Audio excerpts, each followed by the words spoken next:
In March, Queen's University of Charlotte announced the addition of a wrestling program. The man chosen to lead the team, Ken Chertow, a three-time All-American in his collegiate days at Penn State, a United States Olympian in 1988 at the Seoul, South Korea Summer Games, and most notably, a very successful coach in his many years leading the world's largest wrestling camp. Ken, first off, I know you've been operating out of here for a couple weeks. Welcome to Queens. Thank you. I'm glad to be here. It's a new program in its infancy. Someone of your stature in the sport who's become the brand name that you've become. What brought you to a Division II program just starting out? Oh, I was ready to change it up. I've been coaching kids for a long time, and I decided I wanted to get back into the college coaching scene. My children are now in college, so my wife and I have an empty nest, and her and I have been discussing moving south. We've been discussing returning to college coaching, had some conversations with some head coaches. I know a lot of the head coaches in D1, and I also consider starting a program. So with one big decision, moving to Charlotte to Queen's University, here we are. I'm knocking off all three off the bucket list. We're coming south, we're getting back into college coaching and starting a college wrestling program, so I'm really excited about it. Ken, it's been 23 years since you last coached in college. You had a stint at Ohio State and a stint at your alma mater, Penn State. Both of those tenures highly successful. Ohio State finished 4th and 5th respectively in the NCAA championships one year. At Penn State, led your team to a dual meet title and a second place finish, their best finish since 1953. What are you most looking forward to about rejoining the collegiate ranks and working with college kids and a team atmosphere? I'm just looking forward to a new challenge. I've been doing the same thing for over 20 years, as you note. It's gone great. I enjoy it. I still like it. But just ready to change it up a little bit. With my children away at college, it was time to look into college coaching, and I'm excited to take on this challenge and get after it. I've been working with college kids all through these years, especially in my summer camps. They come as counselors. So it's not like it's different. It'll be a little more formal competition. And you've produced hundreds of state champions, some NCAA champions at your camp that now has taught thousands of kids the techniques of wrestling. But to me, and I think to most people, it seems as if, why take on this challenge? You have nothing else to prove in the sport of wrestling. But I was struck by one quote in your statement when you first came here. You felt as if it was an opportunity to give back to the sport that has provided so much to you. You still feel that way? Oh, absolutely. I love helping athletes. I'm excited that Queen's University of Charlotte was willing to start wrestling and create scholarship opportunities. So I'm here to promote the program, promote wrestling in the Southeast, give more wrestlers opportunities, and definitely to help some wrestlers, live their dreams and achieve their goals. I know a lot of campers, and I send them off to college, and many of them succeed, and some of them go different directions. In this case, I'm going to be using my camps as a big recruiting tool. I'm looking forward to meeting a lot of, campers that grow up coming to my camps and developing them full-time here at Queen's University. And you'll keep that operation going throughout your coaching tenure here? Absolutely. I'm totally committed to the summer camp system. It's going to be a win-win. It's going to enable us to promote Queens wrestling, to evaluate prospects, to give prospects a chance to get in front of me. And in the summer, our athletes can come train at summer camp and work, gain coaching experience. So it's win-win-win all the way around. And that was a big part of my discussion with our athletic director, Sherry, and our vice president, James. They both are totally committed to supporting the summer camp system. And we're going to add one here, right here, July 2nd through 6th at Queen's University. The gym is amazing. The facility, Levine Center, is just incredible. So I'm excited to be bringing my gold medal training camp system here to Queens. I can sense the passion about the sport in talking to you already in a few minutes, the few times we've met before we sat down, and I can sense it in the fact that you're taking on this challenge. What drew you to the sport of wrestling? Because it's a different beast. You have to stay in shape at a level beyond most other sports. You have to lose weight but stay hydrated to make weigh-ins. There's a certain level of commitment and dedication, I think is a better word, that goes into wrestling that there maybe isn't in other sports. So what drew that passion for you? Well, you've said the word a few times, the challenge. I think that's what makes me tick. As an athlete, as a coach, I like the challenge of improving, of helping athletes excel, living their dreams. From the get-go to what drew me to the sport, I didn't know what I was getting into. Many wrestlers get into it because their dad or their grandpa or their uncle, but in this case, my mom just took me to the YMCA to train and learn wrestling, and I took a liking to it a little bit, but I wasn't successful at first, and it wasn't like I fell in love with it right away, but over time as I got closer to adolescence, I really liked the physicality of it, and I liked also the art of it. So, wrestling is, physical, but also, you got to be very cerebral and quick, and there's a great deal of wrestling to learn. And I've mastered our sport, and I've been teaching it for over 20 years, and it's exciting to me. So the short answer is I like the challenge, I like the physicalness of wrestling, and I like the art of figuring out how to beat your opponent and figure out what you can do best to defeat them. And wrestlers come in all different sizes and shapes, so the moves I use on one opponent are different from the moves I use on another, and as a coach, I've got to help athletes perfect their styles and then figure out how to beat their opponents depending on what their opponents are bringing to the table. Is there a moment you can recall at all in adolescence where you said, that's it, this is my passion, and this is what I'm going to do for the rest of my life? Wow, that's a good question, but really not. There isn't. There wasn't one moment. It was just a steady progression. Again, I wasn't very good at first, and I was above average in middle school. I got good in high school. I got great at the end of high school, and I just kept improving. Going to Penn State was an incredible experience. I was engrossed in wrestling, doing it year-round, going to the Olympic training center summers. It's just a steady climb, continually improving. And you know, in the Division II school, I'm not going to get the blue chippers that Penn State's getting right out of the gates. I'm going to get kids that I have to work with and develop. And really, that was me. When I went to Penn State, I lost 14 matches my freshman year of college. So I wasn't born to wrestle. I mean, I was already a great high school wrestler, but I wasn't the blue chip, high level, 5-star recruit. I went in there and I kept working hard, kept learning the art, and just matured into a outstanding college wrestler. And ultimately, I made the Olympic team while I was in college at Penn State. So, I really worked diligently those years of college. I understand the commitment it takes to excel in school and wrestling simultaneously, because I did it as an athlete, and I've helped many of my athletes get to Penn State, to Cornell, to Edinburgh, to different major wrestling colleges and excel. So now I'm looking to working with them full-time through their early adulthood. You became a 3-time All-American after, I guess, the initial struggles there at Penn State. What was Penn State when you got there? Because it's a program that I've been around, you've been around. They pack out Rec Hall, 6,500 strong every single match. They've won 6 of the last 7 national championships. What was it when you got there back in the 1980s? Well, very proud of my alma mater. That's a lot of great things we're doing now, and we were good before then. The history of Penn State is a rich culture, as you noted. Won the NCAAs in 1953, so there was a culture of wrestling. There was a little bit of a down period before I got there. Coming into the mid 80s, there was a little bit of strike of gold. There was 2 NCAA champions my senior year of high school, so that was really exciting. And I was like, wow, I want to be part of that. And I went in there and helped take the program to the next level as an athlete. I was the captain right away as a sophomore, so I was a 3-year captain, and it was fun leading Penn State to prominence. And we won the national duels. We were second in the NCAA, so I helped Penn State go from good to great, and continue to do that, both as an athlete, as a coach. And now the level we've reached now is just incredible. Pennsylvania high school wrestling is tremendous, and the current coaching staff is getting the best in Pennsylvania and picking the best around the country from different weight classes, and has really built a great program. It's exciting to be part of that. And living there and following Penn State wrestling so closely and having a couple of my best athletes, specifically Zane Rutherford and Quinton Wright, kids that grew up with me for 10 years in my club and then went on to become NCAA champions as sophomores at Penn State, that's particularly motivating for me to see them excel and live their dreams. I'm so proud of them. But certainly some of that and some seeing their success gives you a little bit of itch to get back into it yourself. But the biggest thing was the timing, and my children now I've raised our kids. My wife and I have a great relationship. Our kids are in college, and we had the freedom to move south. And it just so happened we get to move south and start a new wrestling program here. Cal Sanderson is one of the great wrestlers of all time, and he's now the head coach there that has led them to the 6 championships in the last 7 years. You were living in Boalsburg, just outside State College, before coming down here, and very close to that program, as you mentioned.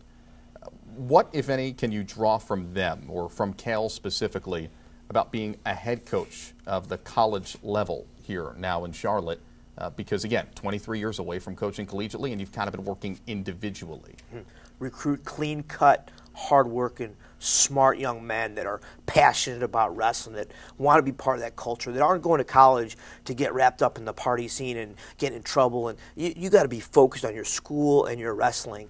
And Penn State's attracting some tremendous student athletes that are classy guys that are really living clean lives and staying out of trouble. And that's the type of athlete I want here with us at Queens. Cal has a rule, even if you're of age, no alcohol at all in season. I guess that's the type of kid you're looking for. In a nutshell, yes, definitely. And I don't drink at all myself, in season, out, or ever. I live a clean life, and I would encourage my athletes to come here, whether they already are or not, to live the focused life. And hey, you can have fun. You don't need alcohol. And our culture gets too wrapped up in that type of stuff. I don't agree with that culture. I stayed away from it as an athlete. And as a father and husband, I continue to live a clean life, and that is the athlete I'm looking for. You mentioned while you were at Penn State, 1988, the Summer Olympics in Seoul, South Korea, you had the opportunity to participate as an Olympian. First, do you recall how exactly you qualified and what that felt like? Sure. It was an amazing feeling. It's just ultimate satisfaction. You wrestle for the challenge, but making the Olympic team was like, it was just an amazing sense of satisfaction. I don't want to use the word relief, but it was definitely rewarding and just a great feeling. And to make the team, 21 matches over a period of 6 weeks. There was a preliminary qualifier, national trials, and then final qualifier. And I had to beat a previous Olympian who was a 2-time NCAA champion, takedown machine. I had to beat a 3-time NCAA champion, some great legends of our sport. I was 21. So I wasn't necessarily the favorite going in, but I was able to get it done and really rise to the occasion. It was an awesome feeling that I remember vividly to this day, yeah. What's the best thing about competing in the Olympics? There's, I'm sure, that moment when you walk in and you walk into the opening ceremonies for the first time, or you walk out onto the mat for competition the first time, and I'm sure it hits you. What was that moment for you, the best thing about the Olympics? Well, I think the specific moment is when you get on the mats and everybody's going, USA, USA. And that's happened in some other international events I'd been to, but nothing of the magnitude of the Olympics. And when it's loud and noisy and that's definitely a fun feeling to represent. You're representing your hometown, your state, you're representing your school, Penn State, and you're representing the nation, the United States. So it's definitely a proud moment. How'd you do there? Do you remember how the Of course I remember how I did. I only won a match, so I did not medal in the Olympics. It's definitely one of the shortcomings I had hoped to. And I was 21, so I wasn't necessarily favored to, but I had definitely expected to do better. And I was in the hunt 4 years later at 25, really the peak in your athletic performance as a wrestler, and I was the alternate on the next team 4 years later. And Kendall Cross went on to become an Olympic champion, gold medalist. He beat me out to make that Olympic team, and he's Olympic champion. So I fell a little bit short of my goals, but I definitely remember. 1996, you had the opportunity for one leg of the torch run into the stadium. That takes a while to eventually get it there, and it culminated with Muhammad Ali lighting the torch in Atlanta. There you go, the greatest of all time. How did that come about? Because in my mind, and I think in the mind of several fans of the Olympics, that is the ultimate honor. You are tabbed as one of the legends of your sport, one of the legends of U.S. Olympic competition. How did that come about?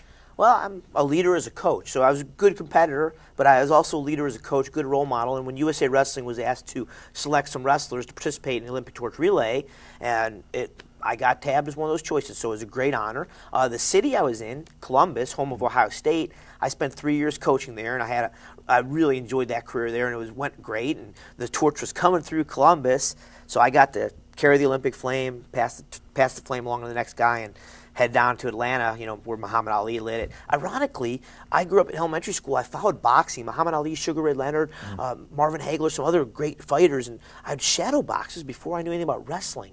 And then when I discovered wrestling in 5th grade, I started shadow wrestling a lot. So it was pretty cool to be part of the torch relay with Muhammad Ali closing the deal. It's neat. Who's your favorite athlete of all time that you looked up to as a kid? Was it Ali? Wow, I wouldn't say it was Ali. I liked Johnny Bench. He was a real clean living. Yeah, I grew up in West Virginia near Cincinnati, Ohio. He was one of my favorites. I didn't know much about wrestling growing up, watching wrestling. In the Olympics, when I got old enough to appreciate Dave Schultz, he was definitely my wrestling hero, but I didn't really meet him till I was 16. But growing up, I followed baseball. I played ball till I was 14, and Bench was a catcher. I read his biography. I read a lot of biographies as a young man, and one of the biographies I read was about Johnny Bench, and talked about him standing up in front of his 3rd grade class, and Pete, what do you want to do when you grow up? And he said, Major League Baseball player. And the kids laughed. He's a fat, pudgy guy, and obviously he grew up to be one of the greatest catchers of all time, and I was a catcher, so that's who I liked as an elementary school athlete. I read a biography of Larry Bird, another great athlete I looked up to. I mean, country boy, just kept plugging, told stories about the extra time he put in to become great. And so in a short answer, Bench, Larry Bird, Dave Schultz. Were you that guy that stood up in front of the room and just said the same thing, I want to be a professional blank? Because, as you said, wrestling came maybe a little bit later. Yeah, I mean, no, I didn't know. I didn't see college wrestling until I was a junior in high school. So I went to the NCAA tournament when I was a sophomore. I repeat a mistake. Sophomore year is the first year I went between my sophomore and junior year of high school, and I saw the NCAA tournament. And that's when I was like, wow, I want to be part of that. But I would say it wasn't until I was a junior that I really got into college wrestling, started following it, I was like, that's where I'm going to be. I didn't know if it was going to be Penn State or Princeton or where it was going to be, but I knew I wanted to be a college wrestler or a college scholarship, and I worked really hard in school and wrestling to do that. Back to the Olympic torch run where we started this conversation. There are great athletes littered throughout the process of handing off. Who did you take the torch from, and who did you hand it off to? I got to pass on that question. I don't know. You only do it for a mile, and it's quick, and it's the flame you're passing. Yeah. So you keep your torch. The torch is actually in my home office in Pennsylvania. We're in the process of moving the trucks down here. I'm already living here in an apartment, but the house has got to sell first. So that torch will be in my office. But it was the flame that you passed, and I don't know who I passed it to. I don't recall. What's the? Is that one of the big mementos that you hold on to after all these years that maybe you look back at and say, "Wow, yeah, I have the Olympic torch sitting in my house"? It is. I live for the future. My goal is to make Queens wrestling awesome. But my parents and my wife have framed a few things, including my Olympic jacket and the Olympic torch. So they do have a home in my office along with my diploma, my wife's diploma, or centered in my office there together, and then also a picture of Rec Hall. It was a really great experience wrestling at Penn State. The excitement, you alluded to it earlier, I mean, full house. I went from West Virginia with 100 people, 200 people, fans watching, to, packed gyms at Rec Hall, something special. So there's a picture of Rec Hall in my office as well. But your achievements, they extend beyond the mat. They extend beyond coaching. You've been a broadcaster, you've been successful, you've done wrestling analyst work on television and won an award for that. You've been an author, and we do have a copy of the book here, Wrestling, A Commitment to Excellence, with your name right there, Ken Chertow. All the accomplishments you've had. There was a KenChertowNutrition.com. What of all of them, though, are you the most proud of? I know you like to look to the future, but what makes you the most proud of everything? Because it's a wide-ranging career of success that you've had. Well, I'm proud that my children are successful on the ball. That was your first job, is to be a good husband and good parent.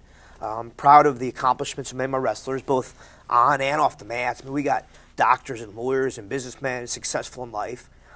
Ultimately, the goal is to win state titles. We have hundreds of state champions. I mentioned Zane and Quentin. They're two of my local club kids that have won NCAA championships. We've had lots of campers that have won NCAA titles that I've played a role in developing. But in Zane and Quentin's case, they were in my kids' club for a long time, and I intimately trained them. So the winning NCAA titles was quite special. But I don't know. It was all just a little bit everything over time. But again, I live for the future. My goal is to build Queens wrestling from scratch, recruit the most motivated, inspiring guys that want to excel in school as well as wrestling, and be successful in life and help them become champions on the mat. So we're going to put Queens University of Charlotte wrestling on the mat. We're going to make rural wrestling a very powerful program, and the plan is to do it quickly.